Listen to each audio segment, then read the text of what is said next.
Muy buenas tardes, profesora y compañeros. Mi nombre es Montserrat Seguel y en conjunto de mi compañera Catherine Rojas hemos desarrollado este mapa conceptual sobre el pensamiento crítico.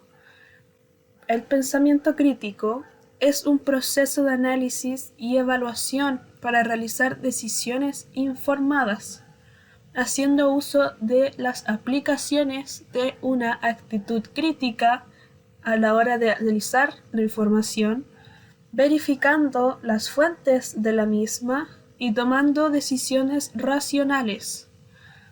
Entre los elementos que se encuentran en el pensamiento crítico podemos encontrar un pensamiento ordenado, una reflexión específica de un tema y la metacognición.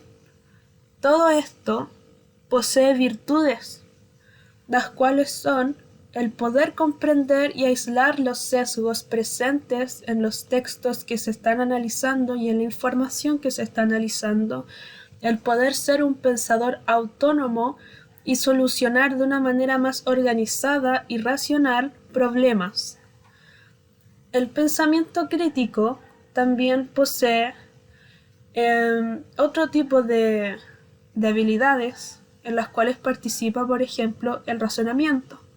El razonamiento posee múltiples elementos en su gestión, como por ejemplo el propósito, la pregunta, la información, las inferencias y conclusiones, los conceptos y los supuestos, en conjunto de las consecuencias y los puntos de vista.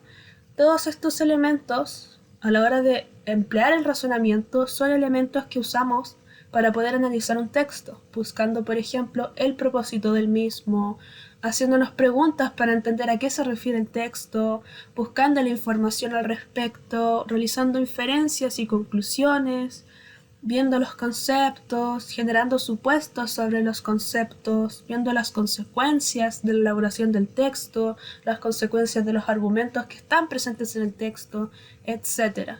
El pensamiento crítico también desarrolla habilidades como la interpretación, el análisis, la evaluación, la inferencia, la explicación y la autorregulación.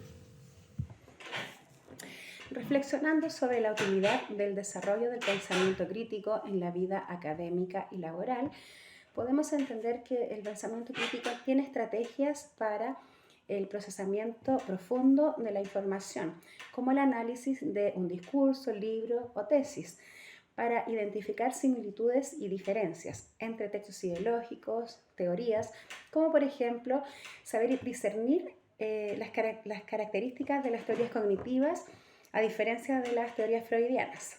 También reconocer las causas y efectos para entender por qué suceden las cosas y sus consecuencias. Evaluar y valorar los argumentos, como saber discernir entre opiniones correctamente argumentadas.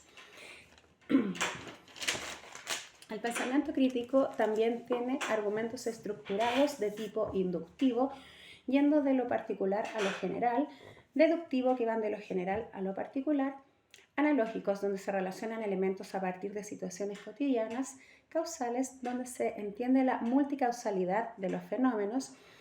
En definitiva, todo argumento estructurado parte de una premisa que hace una proposición irrefutable para iniciar un argumento de pensamiento crítico.